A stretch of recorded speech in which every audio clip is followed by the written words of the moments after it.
South ఇండియాలోనే అతి తక్కువ ధరలకి రత్నాలనందించే ఏకైక సంస్థ 6JVR. గత కొంతకాలంగా రష్యా ఉక్రెయిన్కి మధ్య యుద్ధం జరుగుతున్న సంగతి తెలిసిందే. అది ఇప్పుడు తీవ్ర స్థాయికి లేదా పతాక స్థాయికి చేరుకుందని చెప్పొచ్చు. ఎందుకంటే ఉక్రెయిన్ చిన్న దేశం అయినప్పటికీ రష్యా బేస్ క్యాంప్ మీద దాడి చేసినటువంటి పరిస్థితి. అసలు వీళ్ళిద్దరి మధ్యన పరోక్ష యుద్ధం జరుగుతుందా, ప్రత్యక్ష యుద్ధం జరుగుతుందా, ఎందుకు ఇన్ని రోజులుగా జరుగుతోంది, అలాగే ప్రపంచ దేశాలు ఏవి ఎందుకు కల్పించుకోవట్లేదు, ఐక్యరాజ్య సమితి కూడా ఎందుకు కామ్గా ఉంది, ఇక ఉక్రెయిన్ నిజంగానే అంత బలమైన దేశమా, రష్యా మీద దాడి చేసే అంత బలమైన దేశమా, రష్యా రాబోయే రోజుల్లో న్యూక్లియర్ బాంబ్స్ను ప్రయోగించబోతోంది ఉక్రెయిన్ మీద అని అంటున్నారు. ఎందుకంటే అధ్యక్షుడు పుతిన్ చాలా తీవ్రంగా తీసుకుంటున్నట్టు తెలుస్తోంది ఈ విషయాన్ని. సో అసలు ఏం జరగబోతోంది, ఏం జరుగుతోంది, ఏం జరగబోతోంది, ఇదే విషయం మీద మనతో మాట్లాడడానికి Suman TV chief editor Keshav గారు అన్నారు. ఒకసారి ఆయనతో మాట్లాడదాం. నమస్తే అండి. నమస్తే. ఏంటి అసలు ఏం జరుగుతోంది, ఏం జరగబోతోంది రష్యాకి ఉక్రెయిన్కి మధ్యన? అంటే ఒక యుద్ధం ఎన్ని రోజులు చేయొచ్చు అనే దానికి ఆపరేషన్ సింధూర్ని ఒక ఎగ్జాంపుల్గా ఈ మధ్య కాలంలో మనం చూసాం. 3 రోజుల్లో ఎంత భయపెట్టాలో అంత భయపెట్టారు. కానీ రష్యా వర్సెస్ ఉక్రెయిన్ మాత్రం 10 ఏళ్ళు పైనే జరుగుతుంది. వాస్తవానికి యుద్ధం లెక్క ప్రకారం 2022లో మొదలైంది కాబట్టి 3 సంవత్సరాల నుంచి యుద్ధం ఇంకా కంటిన్యూ అవుతూనే ఉంది అని మన లెక్క. కానీ ఏంటంటే 2014 నుంచి ఉక్రెయిన్ వర్సెస్ రష్యా అనేది యుద్ధం జరుగుతుంది. అంటే పరోక్షంగా జరుగుతుందా అప్పుడు? ప్రత్యక్షంగానేనా? క్రిమియాని 2014లో రష్యా ఆక్రమించినప్పటి నుంచి కూడా యుద్ధ పరంపర కొనసాగుతూనే ఉంది. సో మొత్తం పెద్ద స్టోరీ ఉంది దీని వెనక. ఏంటంటే అసలు ఎందుకు స్టార్ట్ అయింది, ఎక్కడ స్టార్ట్ అయింది, ఇవన్నీ చెప్పాలంటే చాలా సింప్లిఫై చేసి ఎందుకు స్టార్ట్ అయింది, ఎక్కడ స్టార్ట్ అయిందో చెప్పండి. అట్లయితే 2-3 అంశాలు మనం ఇక్కడ డిస్కస్ చేయాలి. ఉక్రెయిన్ ఈరోజు ఒక స్వతంత్ర దేశం. కానీ ఒక 40-30 ఏళ్ల క్రితం మనం లెక్కేసి చూస్తే 1990-91 వరకు యునైటెడ్ సోవియట్ యూనియన్, ఏదైతే సోవియట్ యూనియన్ ఉందో, union of Soviet socialist republics అని చెప్పని పెట్టారో వాటిల్లో ఇది కూడా ఒక దేశం. సో అంటే వీళ్ళకి సాంస్కృతికంగా ఉన్నటువంటి అనుబంధం ఇవన్నీ కూడా చాలా వెరీ క్లోజ్ రిలేషన్స్ అనమాట. ఎందుకంటే సాంస్కృతికంగా, చారిత్రకంగా ప్లస్ డెవలప్మెంట్ యాంగిల్లో ఉక్రెయిన్ చాలా కీలకమైనటువంటి పాత్ర పోషించింది యుఎస్ఎస్ఆర్లో. అసలు యుఎస్ఎస్ఆర్ విభజన జటిలం కావడానికి ప్రధానమైన కారణం ఉక్రెయిన్. సో ఒకసారి ఎలా ఎందుకు అనేది కూడా మనం ఒకసారి అనలైజ్ చేసేటువంటి ప్రయత్నం చేద్దాం. ఇప్పుడున్న సిచ్యువేషన్స్లో అంటే యుఎస్ఎస్ఆర్కి సంబంధించినటువంటి టోటల్ సోషలిస్ట్ రిపబ్లిక్స్ లిస్ట్ ఇది. అది 15 దేశాలుగా విడిపోయింది.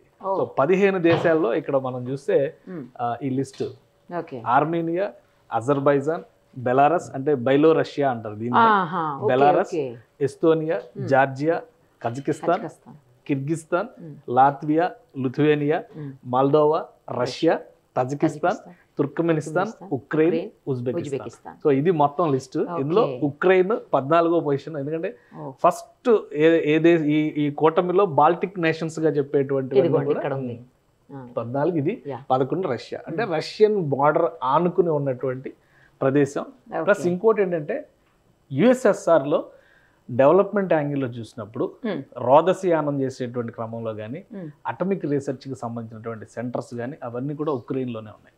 ఇప్పటికి కూడా జాగ్రఫీ పరంగా ఉక్రెయిన్లోనే ఉన్నాయి. మనం ప్రపంచంలోనే అణు ప్రమాదాల గురించి చెప్పేటప్పుడు చెర్నోబిల్ గురించి మాట్లాడతాం. చెర్నోబిల్ ఉక్రెయిన్లోనే ఉంది. అప్పుడు యునైటెడ్ రష్యాలో భాగం అది, సోవియట్ రష్యాలో అప్పుడు భాగం అది.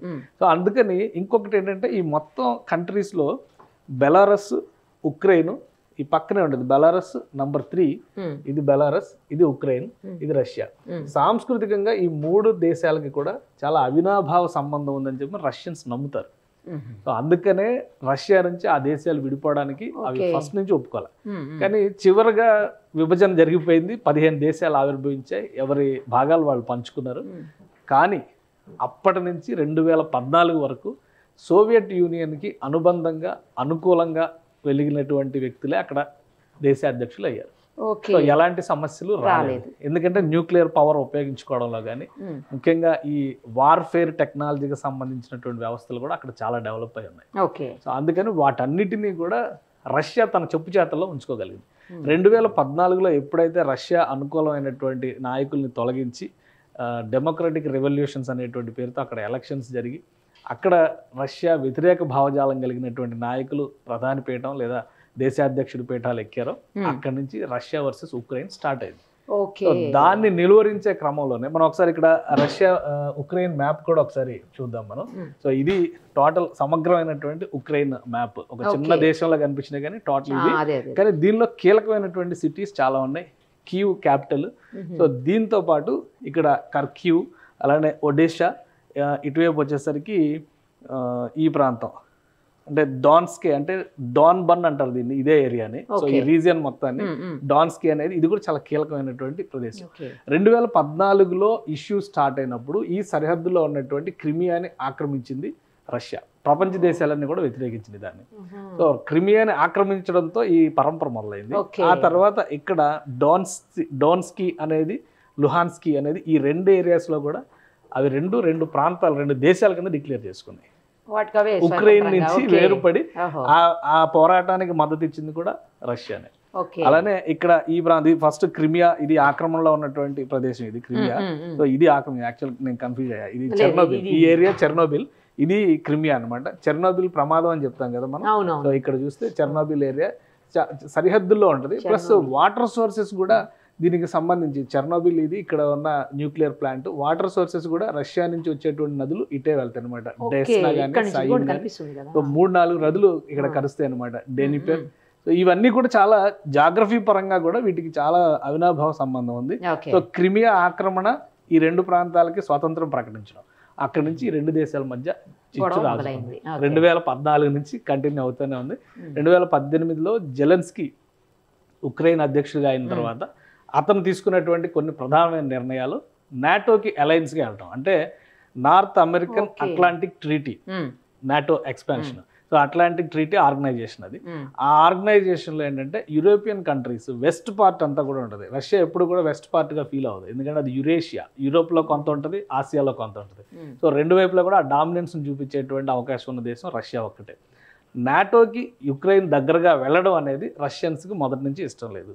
అలానే ఉక్రెయిన్లో ఉన్నటువంటి రష్యా అనుకూల వర్గాల ప్రజలు, నాయకులు, పొలిటీషియన్స్ అందరూ కూడా దాన్ని వ్యతిరేకిస్తూ వచ్చారు. నాటో కూటమికి చేరువయ్యేటువంటి ప్రయత్నాలు జెలెన్స్కీ మరింత వేగవంతం చేసిన తర్వాత 2018లో 2-3 ఇన్సిడెంట్స్ జరిగినాయి. 2022లో అది పతాక స్థాయికి వెళ్ళింది. ఉక్రెయిన్ వర్సెస్ రష్యా యుద్ధం కింద అది పరిణమించింది. సో మొత్తం ఇది యాక్చువల్ బ్యాక్డ్రాప్ అయితే ఇదే రెండు దేశాల మధ్య చిచ్చుకి కారణం అవుతుంది. సో ఇంకెంతకాలం జరుగుతుంది, ఎంతకాలం యుద్ధం చేస్తారనేది చూడాలి. నిన్న చేసినటువంటి అటాక్ ఏంటంటే స్పైడర్ వెబ్ పేరుతో దాదాపు 1 year ప్లానింగ్ చేశారు ఉక్రెయిన్ సోల్జర్స్, ఉక్రెయిన్ ఆర్మీ. 4000 కిలోమీటర్ల లోపలికి వెళ్ళి, రష్యా లోపలికి వెళ్ళి 4000 కిలోమీటర్ల లోపలికి వెళ్ళి 7 ఎయిర్ బేస్లను ధ్వంసం చేశారు. వీళ్ళు క్లెయిమ్ చేస్తుంది 7 ఎయిర్ బేస్లు, బట్ రష్యా చెప్తుంది 4 ఎయిర్ బేస్లు. అందులో 40 విమానాల దాకా ధ్వంసమైన, ఏ విమానాలు ఏ బాంబర్స్ ఉపయోగించి రష్యా మీద అటాక్స్, ఉక్రెయిన్ మీద అటాక్స్ చేస్తున్నారు వాటినన్నింటినీ మేము ధ్వంసం చేసామని వీళ్ళు చెప్తున్నారు. ఇంకా అది ఒక పతాక సన్నివేశంగా మారిపోయింది. దీనికి రిటాలియేషన్ ఇచ్చేటువంటి పనిలో ఇప్పుడు రష్యన్ ఆర్మీ నిమగ్నం అయింది. రేపటికి ఉక్రెయిన్ ఉండదు, ఉక్రెయిన్ తెరమరుగు, కనుమరుగు అని చెప్తున్నారు. సో ఇంకా అంటే ఒక పతాకమైనటువంటి సందర్భం యుద్ధానికి సంబంధించి 2014 నుంచి కంటిన్యూస్గా ఇన్సిడెంట్స్ జరుగుతుంది. 2022లో వార్ ఆఫ్ యాక్ట్ అనేది మొదలైందని అందరూ భావించారు. కానీ ఇప్పుడు రష్యా ఏం చెప్తుందంటే ఎయిర్ బేస్ల మీద అటాక్ చేయడమే వార్ ఆఫ్ యాక్ట్, ఇక్కడ నుంచి అసలైన యుద్ధం మొదలవుతుందని చెప్పి రష్యా చెప్తుంది. ఇప్పుడు ఇక తారాస్థాయికి చేరిపోయినట్టు, ఖచ్చితంగా తారాస్థాయికి చేరుతుంది అది.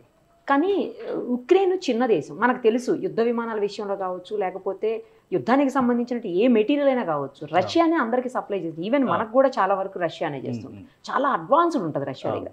అలాంటి రష్యా మీద ఉక్రెయిన్ చాలా చిన్న దేశం అయినప్పటికీ అటాక్ చేసి సర్వైవ్ అయ్యగలిగేటువంటి పరిస్థితులు ఉంటాయా అనేది ఇక్కడ పాయింట్.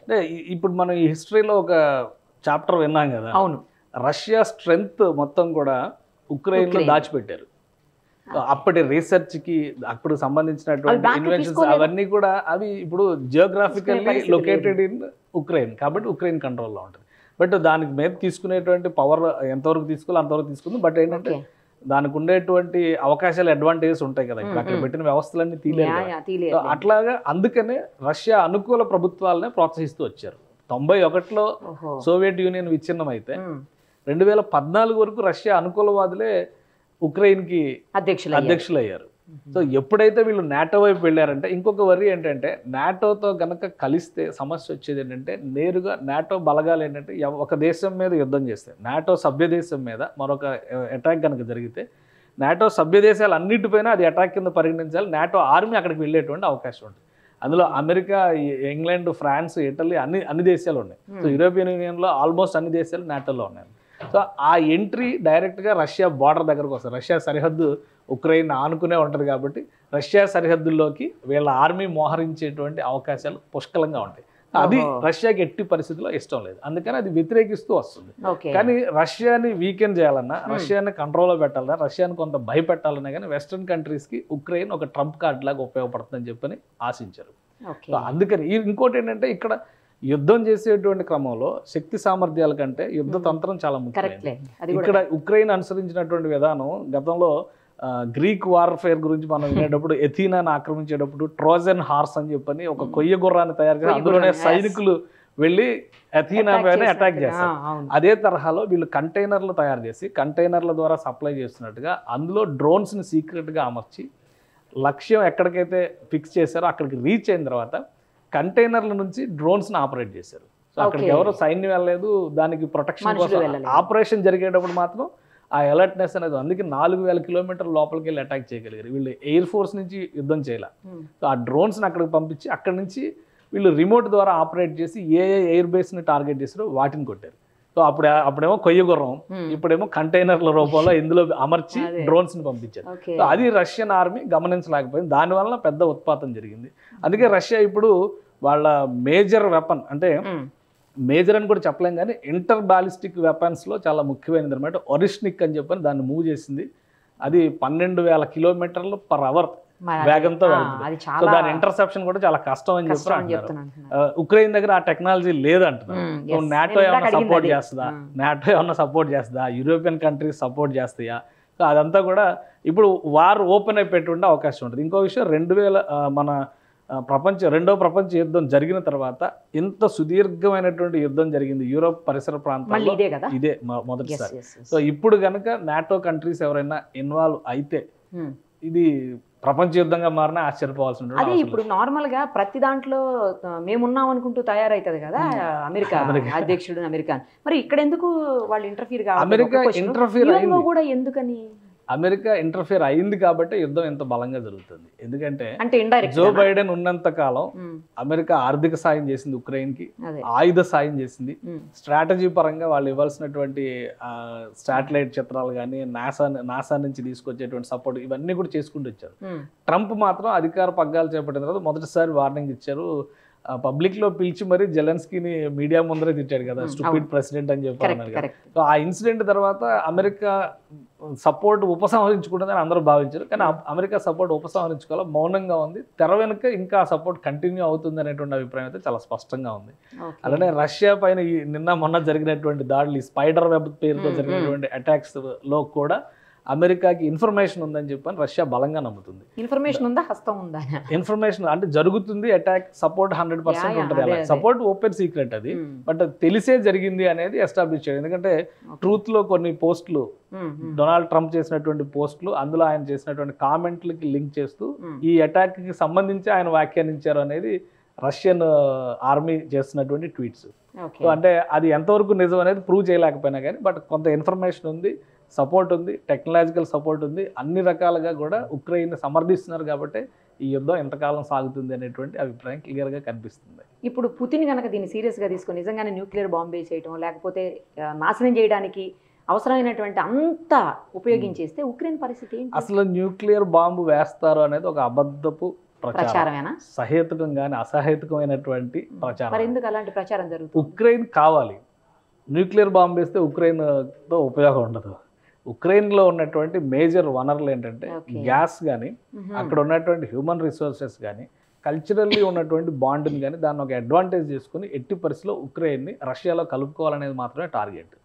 అక్కడ న్యూక్లియర్ బాంబులు, మొన్న చెర్నోబిల్ దగ్గర ఉన్నటువంటి కొన్ని న్యూక్లియర్ ప్లాంట్స్ని అటాక్ చేసి డ్రోన్స్ని టార్గెట్ చేసి అటాక్ చేశారనేది ఒక ఇన్ఫర్మేషన్ వచ్చింది, కానీ ఎలాంటి లీకేజెస్ లేవా, అది కేవలం ఒక బెదిరింపు చర్య మాత్రమే. దానికి ప్రొటెక్షన్ కోసం చేసినటువంటి వ్యవస్థల్ని కొలాప్స్ చేసేటువంటి ప్రయత్నం జరిగింది. మేము కూడా బలవంతులు అని చెప్పడమా? రష్యా మేము తలుచుకుంటే కొట్టగలం ఒక వార్నింగ్ ఇచ్చినట్టు అనమాట.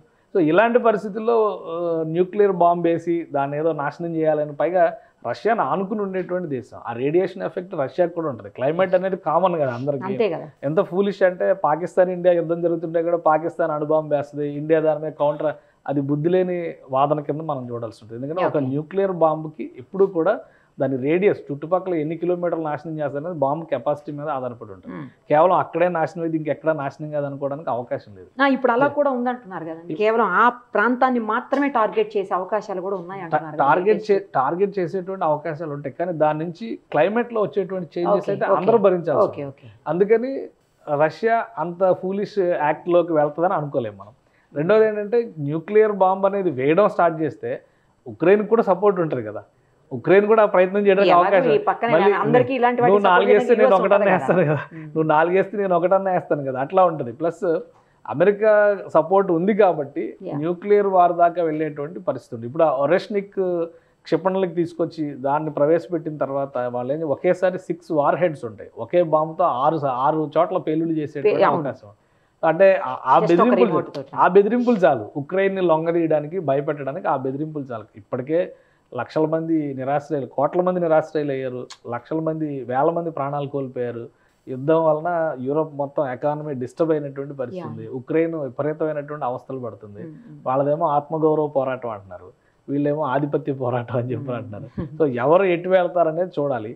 ఉక్రెయిన్లో కూడా ఇప్పుడు ఆల్రెడీ మనం ఈ 2 ప్లేసెస్ ఎగ్జాంపుల్ చూసాం కదా, డోన్స్కీ ఒకటిను లుహాన్స్కీ. ఈ 2 ప్రాంతాలు కూడా మేము స్వతంత్ర రాజ్యాలు అంటున్నాయి. ఇదే తరహాలో మరొక 3-4 ప్లేసెస్లో స్వతంత్రం ప్రకటించుకోవడానికి సన్నద్ధంగా ఉన్నటువంటి ఆ మూమెంట్స్ కూడా రష్యానే సపోర్ట్ చేస్తుంది, ఆయుధాలు ఇస్తుంది, రష్యన్ ఆర్మీ డైరెక్ట్గా ఇన్వాల్వ్ అవుతుంది అనేది కూడా ఉంది. సో ఏం జరుగుతుంది అనేది, ఈ సమస్యకు పరిష్కారం అనేది వాళ్ళిద్దరూ కూర్చుని మాట్లాడుకుంటే జరిగేది, కానీ ఆ ప్రయత్నం జరగటం లేదు. మొన్న తుర్కియాలో జరిగినటువంటి మీటింగ్లో పుతిన్ వస్తారు, ఇద్దరు ప్రెసిడెంట్స్ మాట్లాడుకుంటారు అనుకున్నారు, పుతిన్ రాలేదు. సో ఆయన బేషరతుగా యుద్ధ విరమణ చేయడానికి పుతిన్ ఒప్పుకోవట్లేదు, షరతులు అంగీకరించడానికి ఉక్రెయిన్ ఒప్పుకోవట్లేదు. సో అది ఎట్లా అనేది, ఎందుకంటే జెలెన్స్కీ మొన్న ఒక మాట చెప్పాడు, షరతులకు సంబంధించినటువంటి అంశం వచ్చినప్పుడు బేషరతుగా యుద్ధ విరమణ, కాల్పుల విరమణ చేస్తే కనుక మేము సన్నద్ధంగా ఉన్నాము. అటువైపు ఆ పరిస్థితి లేదు. క్రిమియాని మాకు అప్పగించండి, ఫలానా దీన్ని మాకు అప్పగించండి, ఆ తర్వాత మిగతా చూద్దాం అనేటువంటి కండిషన్స్ రష్యా పెడుతుంది. రష్యా పెద్ద దేశం, ఎలా అయినా లొంగ తీసుకోవచ్చు అనేటువంటి ధీమా రష్యాకి ఉండొచ్చు. సో ఆ క్రమంలోనే ఉక్రెయిన్ మనుగడ కోసం పోరాటం సాగిస్తున్నట్టుగా కనిపిస్తుంది. బట్ ఏంటంటే 2 దేశాల మధ్య కూడా కీలకమైనటువంటి పరిణామం నాటో ఎంట్రీ, పశ్చిమ దేశాల రాజకీయం ఉక్రెయిన్ను బలి తీసుకుంటుంది. అది చాలా క్లియర్గా కనిపిస్తుంది. వాళ్ళ విస్తరణ వాదం రష్యాని నియంత్రించాలనేటువంటి వాదం. రేపు పొద్దున రష్యా ఇప్పుడు 15 దేశాలు, సోవియట్ 15 దేశాలు అయిపోవడం వెనకాల కూడా పశ్చిమ దేశాల విధానాలే కారణం. అది ఆల్రెడీ అందరికీ తెలిసిందే. సో ఇప్పుడు మళ్ళీ ఉక్రెయిన్ విషయంలో కూడా ఎంటర్ అయితే కనుక రష్యా మనుగడకు ముప్పు అనేది రష్యా చెప్తున్నటువంటి వాదన. సో ఎక్కడ కన్క్లూడ్ చేస్తారనేది చూడాలి మనం. అదే లెట్ us see అండి ఏం జరుగుతుంది అనేది. నాకు తెలిసి త్వరలోనే ఒక ముగింపు రావాలని కంక్లూజన్ వస్తుంది అనుకుంటున్నాను. Right, thank you. సుమన్ టీవీలో మీ పర్సనల్ అండ్ బిజినెస్ ప్రమోషన్స్ కోసం కింది నెంబర్కి కాంటాక్ట్ చేయండి.